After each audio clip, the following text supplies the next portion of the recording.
എല്ലാവർക്കും നമസ്കാരം. 10ാം ക്ലാസ്സിലെ സോഷ്യൽ സ്റ്റഡീസിൻ്റെ ഫസ്റ്റ് ചാപ്റ്ററായ റെവല്യൂഷൻ ദാറ്റ് ഇൻഫ്ലുവൻസ് ദ വേൾഡിൻ്റെ മൂന്നാമത്തെ ക്ലാസ്സാണിത്. ആദ്യത്തെ ക്ലാസ്സിൽ നമ്മൾ റെവല്യൂഷൻ, റിനൈസൻസ് മനുഷ്യ ജീവിതത്തിൽ കൊണ്ടുവന്ന മാറ്റങ്ങൾ, അതുപോലെ എൻലൈറ്റൻമെൻറ്റിൻ്റെ തിങ്കേഴ്സ് കൊണ്ടുവന്ന ആശയങ്ങൾ, ഇതെല്ലാം നമ്മൾ പഠിച്ചതാണ്. രണ്ടാമത്തെ ക്ലാസ്സിൽ നമ്മൾ പഠിച്ചത് അമേരിക്കൻ വാർ ഓഫ് ഇൻഡിപെൻഡൻസ് ആയിരുന്നു. അതെല്ലാം പഠിച്ചു കാണുമെന്ന് വിശ്വസിക്കുന്നു. ആ 2 ക്ലാസ്സും കാണാത്തവർ ഞാൻ അതിൻ്റെ ലിങ്ക് ഡിസ്ക്രിപ്ഷൻ ബോക്സിൽ കൊടുക്കാം. അപ്പോൾ അത് കണ്ടതിന് ശേഷം ഈ മൂന്നാമത്തെ ക്ലാസ് കാണുക. അപ്പോൾ നമുക്ക് ചാപ്റ്ററിലേക്ക് പോവാം. French revolution. The statement made by the rulers of France in the 17th and 18th centuries and the picture of Versailles Palace, which was the center of their power, are given. എന്താ പറയുന്നത്? ഫ്രാൻസിലെ ഭരണം നിയന്ത്രിച്ചിരുന്ന ചിലരുടെ പ്രസ്താവനകളും അവർ ഭരണം നടത്തുന്ന വെഴ്സല്ലി palace, അതായത് വേഴ്സായി കൊട്ടാരത്തിൻ്റെ ചിത്രവുമാണ് ഇവിടെ കാണിച്ചിട്ടുള്ളത്. ഇവിടെ 2-3 ഭരണകർത്താക്കളുടെ പ്രസ്താവനകളാണ് മുകളിൽ പറഞ്ഞിട്ടുള്ളത്. അതെന്താണെന്ന് നമുക്കൊന്ന് വായിച്ചു നോക്കാം. ഫസ്റ്റ് പറയുന്നത് ലൂയിസ് 14 കുറിച്ചാണ്. ആൾ പറയുന്ന I am the state, God has given absolute power to the king over his subjects and only God has the authority to question him. രാജാവിനുള്ള അധികാരങ്ങളെല്ലാം നൽകിയിരിക്കുന്ന ദൈവമാണ്, അതുകൊണ്ട് അത് ചോദ്യം ചെയ്യാൻ ദൈവത്തിന് മാത്രമേ കഴിയുള്ളൂ എന്നാണ് ലൂയിസ് 14 പറഞ്ഞിരിക്കുന്നത്.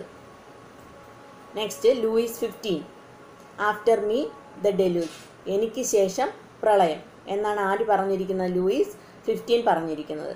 അടുത്ത മേരി അന്റോണിറ്റെ പറഞ്ഞിരിക്കുന്നത് എന്താണ്? If they cannot eat bread let them eat cake. നിങ്ങൾക്ക് കഴിക്കാൻ റൊട്ടി ഇല്ലെങ്കിൽ എന്താ, ബ്രെഡ് കഴിച്ചുകൂടെ എന്നാണ്, കേക്ക് കഴിച്ചുകൂടെ. If they cannot eat bread, നിങ്ങൾക്ക് റൊട്ടി കഴിക്കാനില്ലെങ്കിൽ എന്ത് കഴിച്ചുകൂടെ? കേക്ക് കഴിച്ചുകൂടെ എന്നാണ് ആര്? മേരി അന്റോണിറ്റെ ചോദിക്കുന്നത്. അപ്പോൾ ഇത്രയും ഈ സ്റ്റേറ്റ്മെൻറ്റുകളെല്ലാം ഞാൻ പറഞ്ഞു. ഫ്രഞ്ചിൽ ഭരണം നടത്തിയിരുന്ന ചില ഭരണകർത്താക്കളുടെ ചില പ്രസ്താവനകളും അവർ അന്ന് ഭരണം നടത്തിയിരുന്ന വെഴ്സായി കൊട്ടാരത്തിൻ്റെ ചിത്രവുമാണ് ഇവിടെ കാണിച്ചിട്ടുള്ളത്. ഇതിൽ നിന്ന് നമുക്ക് മനസ്സിലാവുന്ന കാര്യങ്ങളെ കുറിച്ചിട്ടാണ് താഴെ പറയുന്നത്. എന്തെല്ലാം റൂളാണ് അവിടെ കൊണ്ടുവന്നതിനെ പറ്റിയാണ് ഇവിടെ പറയുന്നത്. ഫസ്റ്റ് പറയുന്ന ഒരു റൂളാണ് ഓട്ടോക്രാറ്റിക് റൂൾ. അതെന്താണ്? ഏകാധിപത്യ ഭരണമാണ് അവിടെ നിലനിന്നിരുന്നത്. റൂളേഴ്സ് വെയർ സ്ക്വാണ്ടേഴ്സ് എന്ന് വെച്ചാൽ എന്തായിരുന്നു? അവിടെയുള്ള റൂളേഴ്സ് എല്ലാം, ഭരണകർത്താക്കന്മാരെല്ലാം തന്നെ എന്താണ്? സ്ക്വാണ്ടേഴ്സ്, അതായത് ധൂർത്തന്മാരായിരുന്നു. സ്ക്വാണ്ടേഴ്സ് മീൻസ് ധൂർത്തന്മാർ. Next, in France 9/10 of the population died of hunger and 1/10 of indigestion. ഫ്രാൻസിലെ പോപ്പുലേഷൻ്റെ 10-9 പേരും മരിച്ചിരുന്നത് വിശപ്പ് കൊണ്ടാണെങ്കിൽ ഒരാൾ മരിച്ചിരുന്നത് ദഹനക്കേട് മൂലമാണ്. ഇത് നമ്മുടെ ഫ്രാൻസിൻ്റെ ശോചനീയാവസ്ഥയാണ് പറയുന്നത്. അതായത് ഫ്രാൻസിലുണ്ടായിരുന്ന വളരെയധികം ബുദ്ധിമുട്ടുള്ളൊരു സംഭവങ്ങളെ കുറിച്ചിട്ടാണ് ഇവിടെ പറയുന്നത്. അവിടുത്തെ ആളുകളെ കുറിച്ചുള്ള കാര്യങ്ങളാണ് പറയുന്നത്. In France 9/10 of the population died of hunger. പോപ്പുലേഷൻ്റെ 10-9 പേരും വിശപ്പ് മൂലം മരിച്ചപ്പോൾ ഒരാൾ മരിച്ചിരുന്ന ദഹനക്കേട് മൂലമാണ്. It is clear from this that, ഇതിൽ നിന്ന് നമുക്ക് എന്താണ് മനസ്സിലാക്കുന്നത്? while the majority in France lived in misery, a minority, including the rulers, led a life of luxury and extravagance. അതായത് ഫ്രാൻസിലുണ്ടായിരുന്ന ഭൂരിഭാഗം ജനതകളും, അതായത് ഭരണകർത്താക്കന്മാരുൾപ്പെടെ എല്ലാവരും വളരെ ആഡംബരപൂർണമായിട്ടുള്ള ജീവിതമാണ് അവിടെ നയിച്ചിരുന്നത്. The situation was a result of the social and economic inequality that existed in France. ഇതെന്ത് ചെയ്തു? അങ്ങനെയുള്ള ധൂർത്തും അങ്ങനെയുള്ള ജീവിതങ്ങളെല്ലാം തന്നെ ഫ്രാൻസിൽ സാമ്പത്തികവും സാമൂഹ്യപരവുമായിട്ടുള്ള അസമത്വങ്ങൾക്ക് കാരണമായി തീർന്നു. The French society was divided in 3 strata and they were known as the estates. അതുകൊണ്ട് തന്നെ ഫ്രഞ്ച് സൊസൈറ്റിയെ 3ആയി തരംതിരിച്ചിരുന്നു. The French society was divide in 3 strata and they were known as estate. അതുകൊണ്ട് തന്നെ അവയെ എന്തെന്ന് വിളിച്ചിരുന്നു? എസ്റ്റേറ്റ് എന്ന് വിളിച്ചിരുന്നു. അപ്പോൾ ചോദിക്കാം, 1 word ക്വസ്റ്റ്യനൊക്കെ ആയിട്ട് ചോദിക്കാം, ചെറിയ ക്വസ്റ്റ്യൻ ആയിട്ട് ചോദിക്കാം. What is estate? The French society was divided in 3 strata and they were known as estate. You can find more information on the French society from the chart given. അപ്പോൾ ഈ താഴെ പറയുന്ന ചാർട്ടിൽ നമുക്ക് മനസ്സിലാവും. ആ എസ്റ്റേറ്റ് എങ്ങനെയാണ് തരംതിരിച്ച് കൊടുത്തിട്ടുള്ളത് എന്നുള്ളത് നമുക്ക് മനസ്സിലാവും.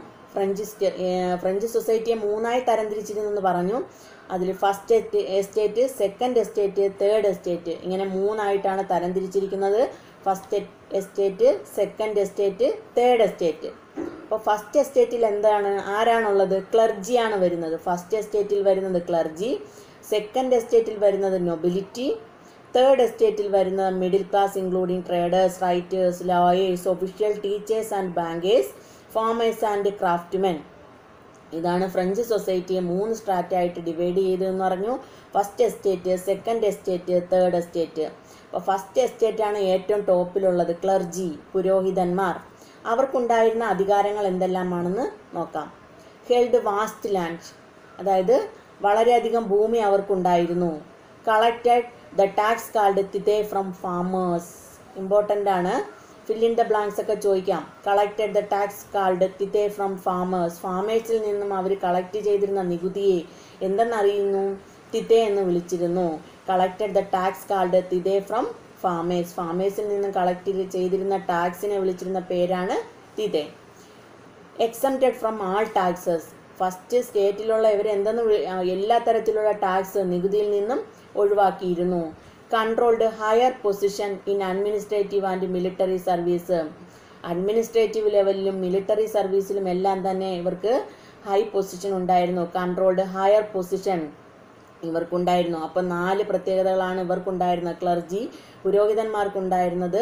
ഫസ്റ്റ് എസ്റ്റേറ്റിൽ ഉണ്ടായിരുന്നത് held vast land, collected the tax called tithe from farmers, exempted from all taxes, controlled higher positions in administrative and military service. Second estate എന്ന് പറയുന്ന നൊബിലിറ്റി, അതായത് പ്രഭുക്കന്മാർ.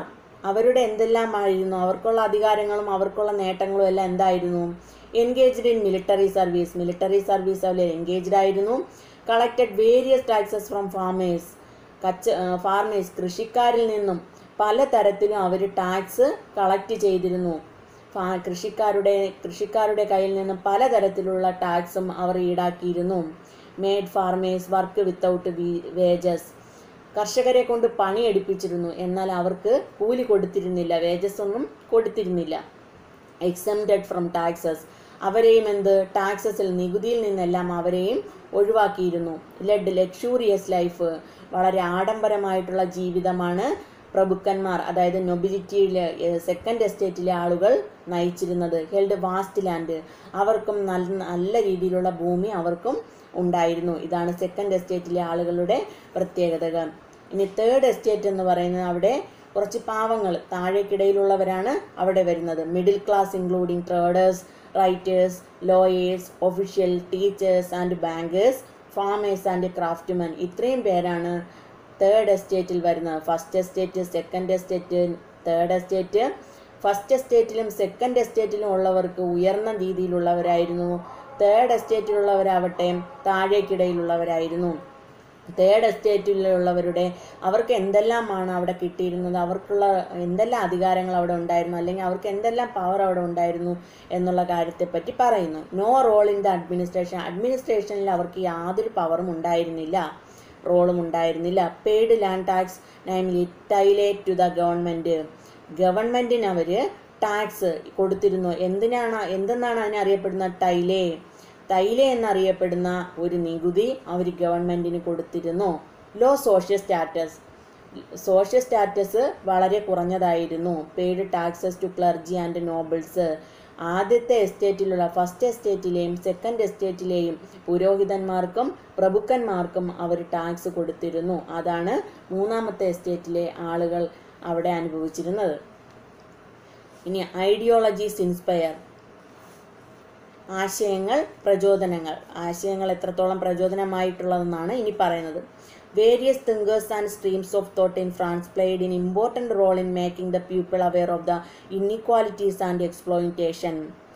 ഫ്രാൻസിൽ നിലനിന്നിരുന്ന അസമത്വങ്ങളെയും ചൂഷണത്തിനുമെതിരായി അവിടെ കുറച്ച് തിങ്കേഴ്സ് വരികയും അതെല്ലാം ആശയങ്ങൾ കൊണ്ടുവന്ന് അവരവിടെ നടപ്പിൽ വരുത്തുകയും ചെയ്തു. ആ തിങ്കേഴ്സ് ആരൊക്കെയാണെന്നാണ് പറയുന്നത്.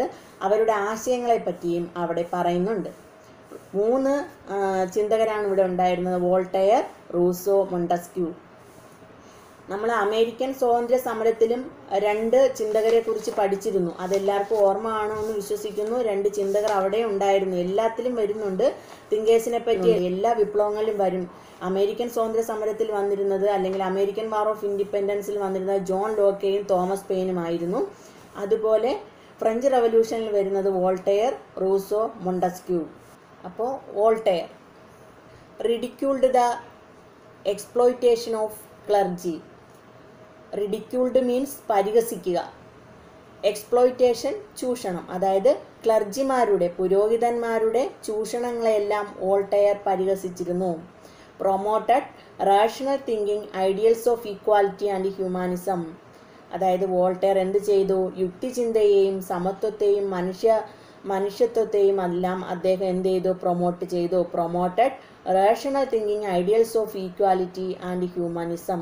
ഇത് രണ്ടുമാണ് വോൾട്ടയറുടെ ആശയങ്ങൾ. വോൾട്ടയർ എന്ത് ചെയ്തു? ക്ലർജിയുടെ, പുരോഹിതന്മാരുടെ ചൂഷണങ്ങളെല്ലാം തന്നെ വോൾട്ടയർ പരിഹസിച്ചിരുന്നു. Promoted rational thinking, ideals of equality and humanism. Next Rousseau. Spelled out the importance of freedom with the statement, man is born free but everywhere he is chains. Rousseau പറയുന്നത് എന്താണ്? Spelled out the importance of freedom. മനുഷ്യൻ്റെ സ്വാതന്ത്ര്യത്തെ കുറിച്ചിട്ടാണ് അയാൾ ഒരു വരിയിലൂടെ പറയുന്നത്, ഒരു സ്റ്റേറ്റ്മെൻറ്റിലൂടെ പറയുന്നത്. Man is bone free. മനുഷ്യൻ ജനിക്കുന്നത് സ്വതന്ത്രമായിട്ടാണ് ജനിക്കുന്നത്. But everywhere he is in chain. പക്ഷേ എല്ലായിടങ്ങളിലും അവരെന്താണ്?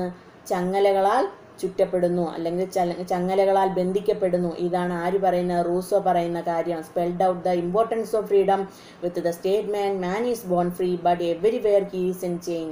മനുഷ്യൻ സ്വതന്ത്രരായിട്ടാണ്, അല്ലെങ്കിൽ മനുഷ്യൻ ഫ്രീ ആയിട്ടാണ്, സ്വതന്ത്രമായിട്ടാണ് ജനിക്കുന്നത്. പക്ഷെ അവരെല്ലായിടങ്ങളിലും ചങ്ങലകളാൽ ബന്ധിക്കപ്പെടുന്നു. ഇതാണ് റൂസോ പറയുന്നത്. Declared that the people are the sovereign. Declared that ആളെന്ത് ചെയ്യുന്നു? ആൾ ഡിക്ലെയർ ചെയ്യുന്നു, പ്രഖ്യാപിക്കുന്നു. People are the sovereign. People ആളുകളാണ് എന്ത്? പരമാധികാരികൾ. അപ്പോൾ വോൾട്ടയർ പറഞ്ഞ ആശയങ്ങളും നമ്മൾ റൂസോ പറഞ്ഞ ആശയങ്ങളുമാണ് ഇപ്പോൾ പറഞ്ഞത്. അടുത്തത് ഒരാൾ കൂടിയുണ്ട്, Montesquieu. Encourage democracy and the republic. Montesquieu എന്ത് ചെയ്തു? Encourage democracy and republic. ഡെമോക്രസിയെയും റിപ്പബ്ലിക്കിനെയും പ്രോത്സാഹിപ്പിച്ചു. Suggested division of power of the government into legislative, executive and judiciary. അതുപോലെ തന്നെ ഗവൺമെൻറ്റിൻ്റെ പവറുകളെ അദ്ദേഹം സജസ്റ്റ് ചെയ്തു. എന്തിനു വേണ്ടി? ഡിവിഷൻ ചെയ്യാൻ, വിഭജിച്ചു കൊടുക്കാൻ. Legislature, executive and judiciary. Legislator, executive and judiciary എന്ന് തരംതിരിച്ചു കൊടുക്കാൻ, ഗവൺമെൻറ്റിൻ്റെ അധികാരങ്ങളെ തരംതിരിച്ചു കൊടുക്കുവാനും അദ്ദേഹം അവകാശപ്പെട്ടു. ഇത് രണ്ടുമായിരുന്നു മൊണ്ടസ്ക്യൂവിൻ്റെ ആശയങ്ങൾ. അപ്പോൾ നമ്മൾ പഠിച്ചു വോൾട്ടയർ, റൂസോ, മൊണ്ടസ്ക്യൂ. നെക്സ്റ്റ് വരുന്നത് third estate takes the lead. എന്താണ്? മൂന്നാം എസ്റ്റേറ്റ് മുന്നേറുന്നു. തേർഡ് എസ്റ്റേറ്റിൻ്റെ കുറച്ച് കാര്യങ്ങളാണ് ഇവിടെ പറയുന്നത്. നമ്മൾ first estate, second estate, third estate ഇപ്പോൾ പറഞ്ഞു. ഇതിൽ the third estate takes the lead. Third estate മുന്നേറുന്നു എന്നുള്ളൊരു കാര്യമാണ് ഇവിടെ പറയുന്നത്. നോക്കാം. The luxurious life and squalor of the Bourbon king, clergy and lords, and frequent wars they waged, along with the frequent spells of drought and crop failure, brought France to the brink of bankruptcy. അതായത് Bourbon രാജാക്കന്മാരുടെയും പുരോഹിതന്മാരുടെയും പ്രഭുക്കന്മാരുടെയും എല്ലാം തന്നെ ആഡംബര ജീവിതങ്ങൾ ഫ്രാൻസിനെ bankruptcy, ഗുരുതരമായ കടത്തിലേക്ക് തള്ളിക്കൊണ്ടു പോവുകയാണ് ചെയ്തത്. The financial and the military assistance given to American colonies in the American war of independence also aggravated the financial crisis in France. അതുപോലെ തന്നെ American war of independence, American സ്വാതന്ത്ര്യ സമര കാലഘട്ടത്തിൽ അവർക്ക് ആവശ്യമായിട്ടുള്ള ഫിനാൻസും അവർക്ക് ആവശ്യമായിട്ടുള്ള സൈന്യത്തെയും എല്ലാം കൊടുത്തതോടുകൂടി ഇതെല്ലാം, ഈ കൊടുത്ത കാര്യങ്ങളും എല്ലാം തന്നെ ഫ്രാൻസിൻ്റെ ഫിനാൻഷ്യൽ ക്രൈസിസിന് കാരണമായി, ഫിനാൻഷ്യൽ ദുരന്തത്തിന് സാമ്പത്തികമായി അവർ പിന്നോക്കം നിൽക്കാൻ കാരണമായി. To levy new taxes upon the commoners, Louis XIV summoned the States General, the Legislative Assembly of the representative from all the three estates in 1789. അതായത് ജനങ്ങൾക്കുമേൽ പുതിയ നികുതികൾ അടിച്ചേൽപ്പിക്കുന്നതിന് വേണ്ടി ലൂയിസ് 16ന്റെ നേതൃത്വത്തിൽ ജനങ്ങളുടെ മേൽ പുതിയ നികുതികൾ ചുമത്തുന്നതിനു വേണ്ടി ലൂയി 16ന്റെ നേതൃത്വത്തിൽ അവിടെ ഒരു സ്റ്റേറ്റ് ജനറൽ വിളിച്ചു കൂട്ടുകയുണ്ടായി എന്നാണ് 1789. Similar to the French society, the States General also had 3 estates. അതായത് ഫ്രഞ്ച് സൊസൈറ്റി, അതായത് ഫ്രഞ്ച് വിപ്ലവ കാലത്തുണ്ടായ 3 എസ്റ്റേറ്റിനെ പോലെ തന്നെ ജനറൽ സ്റ്റേറ്റിലും അവിടെ ആ സമയങ്ങളിലും states general also had 3 state, 3 estate അവിടെയും ഉണ്ടായിരുന്നു. Traditionally each estate would vote as a group and had 1 vote. അവർ പറഞ്ഞത് എന്താണ്, എല്ലാ ഗ്രൂപ്പിലെ അംഗങ്ങൾക്കും സെപ്പറേറ്റ് വോട്ട് വേണ്ട, ഓരോ ഗ്രൂപ്പുകാർക്കും, അതായത് നമ്മൾ ഓർക്കണം ക്ലർജി, അത് കഴിഞ്ഞിട്ട് നമ്മൾ പഠിച്ചത് first estate clergy, second estate nobility, third എസ്റ്റേറ്റിലാണ് കുറച്ചധികം ആളുകൾ വരുന്നത്. അപ്പോൾ അവർ പറഞ്ഞത് എന്താണ്, എല്ലാ ഗ്രൂപ്പിനും കൂടി 3 ഗ്രൂപ്പ് ഉണ്ടെങ്കിൽ 3 ഗ്രൂപ്പിലെ ആളുകൾക്ക് സെപ്പറേറ്റ് ആയിട്ടുള്ള വോട്ടൊന്നും വേണ്ട, ഓരോരുത്തർക്കും ഓരോ ഗ്രൂപ്പിനും ഓരോ വോട്ട് മതി എന്നാണ് അവർ പറഞ്ഞത്. The first 2 estates argued for a state-wise single voting system, while the third estate, the Commons, demanded individual vote for each member of all 3 estates. പക്ഷേ തേർഡ് എസ്റ്റേറ്റിലെ ആളുകൾ അവകാശപ്പെട്ടത് എന്താണ്, 3 എസ്റ്റേറ്റ് ഉണ്ടെങ്കിൽ ആ എസ്റ്റേറ്റിലുള്ള എത്ര ആളുകളുണ്ടോ ആ അംഗങ്ങൾക്ക് എല്ലാവർക്കും ഓരോ വോട്ട് ഉണ്ടായിരിക്കണമെന്ന് തേർഡ് എസ്റ്റേറ്റിലെ ആളുകൾ, അതായത് തേർഡ് എസ്റ്റേറ്റിലെ ആളുകൾ കോമൺസ് എന്നറിയപ്പെട്ടു. അവർ അവകാശപ്പെട്ടത് എന്താണ്, ആ എസ്റ്റേറ്റിൽ 3 എസ്റ്റേറ്റിൽ ആ എസ്റ്റേറ്റിൻ്റെ ഓരോ അംഗത്തിനും ഓരോരുത്തർക്കും വോട്ട് വേണമെന്നുള്ളതാണ് അവർ അവകാശപ്പെട്ടത്. While the argument went on, ഇങ്ങനെയുള്ള വാദങ്ങൾ നടന്നുകൊണ്ടിരിക്കെ, the members of the third estate declared themselves as the National Assembly. Third എസ്റ്റേറ്റിലെ ആളുകൾ തനിയെ തന്നെ അവരാണ് നാഷണൽ അസംബ്ലി എന്ന് അവർ ഡിക്ലെയർ ചെയ്തു. അവരാണ് തേർഡ് എസ്റ്റേറ്റിലെ ആളുകൾ. ഇത്രയെല്ലാം ആർഗ്യുമെൻ്റ്, വോട്ടിന് വേണ്ടിയിട്ടുള്ള വാദങ്ങളെല്ലാം അവിടെ നടക്കുന്ന സമയത്ത് തേർഡ് എസ്റ്റേറ്റിൽ ഉണ്ടായിരുന്ന ആളുകളെല്ലാം കൂടി പറഞ്ഞു, ഞങ്ങളാണ് ഇവിടുത്തെ നാഷണൽ അസംബ്ലി എന്ന് അവർ തനിയെ പ്രഖ്യാപിച്ചു. They assembled in the tennis court nearby and swore not to leave until they had framed a constitution of France. എന്നിട്ട് എന്ത് ചെയ്തു, അവർ അടുത്തുണ്ടായിരുന്ന ഒരു ടെന്നീസ് കോർട്ടിലേക്ക് പോവുകയും അവിടെ വെച്ച് അവർ പ്രഖ്യാപിച്ചു, ഈ ഫ്രാൻസിന് വേണ്ടി ഒരു കോൺസ്റ്റിറ്റ്യൂഷൻ ഫ്രെയിം ചെയ്യാതെ അവർ അവിടെ നിന്ന് വരില്ല എന്ന് അവർ പ്രഖ്യാപിക്കുകയും ചെയ്തു. This event is known as tennis court oath. ഇതിനെ പറയുന്ന പേരാണ് ടെന്നീസ് കോർട്ട് പ്രതിജ്ഞ. This event is known as the tennis court oath. ഇങ്ങനെയുള്ള വോട്ടിനെ പറ്റിയുള്ള, അതായത് 3 എസ്റ്റേറ്റ് ഉണ്ടെങ്കിൽ 3 എസ്റ്റേറ്റിലെ ഓരോ അംഗത്തിനും വോട്ട് വേണമെന്നുള്ളത് അവിടെ വാദിക്കുകയും, പക്ഷെ അതൊന്നും അവിടെ നിലവിൽ വന്നില്ലെങ്കിൽ തന്നെ അവിടെ ചെന്നിട്ട് പ്രത്യേകിച്ച് മാറിപ്പോയി അവിടെ ഒരു നാഷണൽ അസംബ്ലി അവർക്ക് വേണ്ടി തന്നെ അവരൊരു നാഷണൽ അസംബ്ലി രൂപീകരിച്ചിട്ടുണ്ടെന്ന് പ്രഖ്യാപിക്കുകയും അതിനുശേഷം അവരടുത്തുള്ള ഒരു ടെന്നീസ് കോർട്ടിലേക്ക് പോവുകയും ഫ്രാൻസിന് വേണ്ടി സ്വതന്ത്രമായിട്ടുള്ള ഒരു ഭരണഘടന രൂപീകരിക്കുക തന്നെ അവർ ചെയ്യുമെന്ന് അവർ പറയുകയും ചെയ്തു. ഈ ഇവന്റിനെ പറയുന്ന പേരാണ് ടെന്നീസ് കോർട്ട് ഓത്ത്. പ്രധാനപ്പെട്ട പോയിന്റാണ് ടെന്നീസ് കോർട്ട് ഓത്ത്.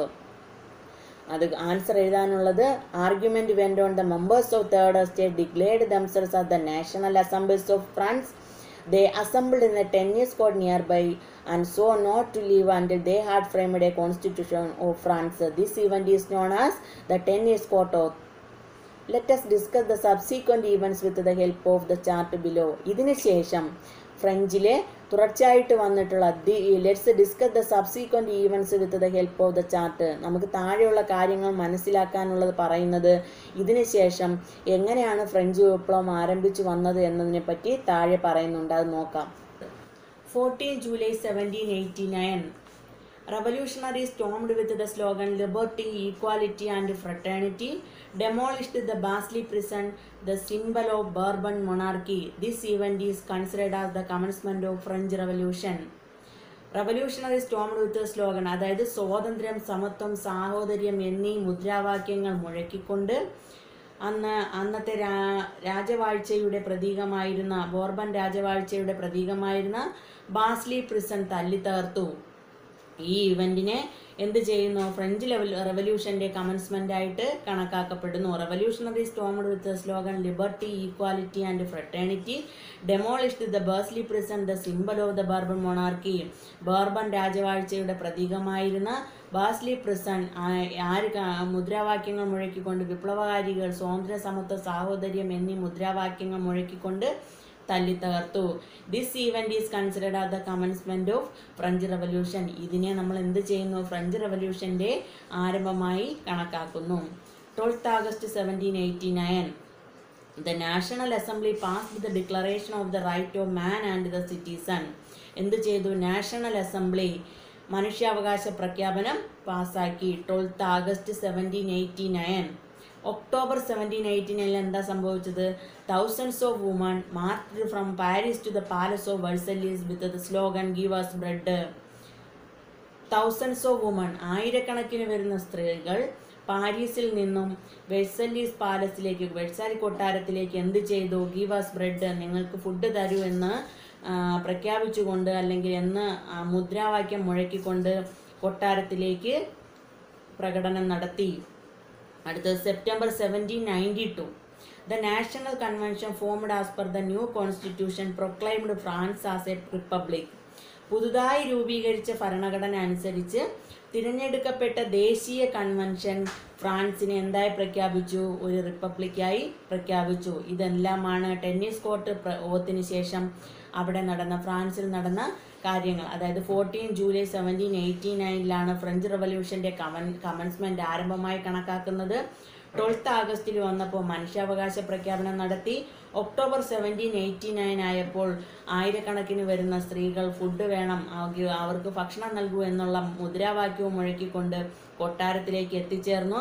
സെപ്റ്റംബർ 1782 എന്ത് ചെയ്തു? പുതുതായി രൂപീകരിച്ച ഭരണഘടന അനുസരിച്ച് തിരഞ്ഞെടുക്കപ്പെട്ട ദേശീയ കൺവെൻഷൻ ഫ്രാൻസിനെ ഒരു റിപ്പബ്ലിക്കായി പ്രഖ്യാപിക്കുകയും ചെയ്തു. Reign of terror.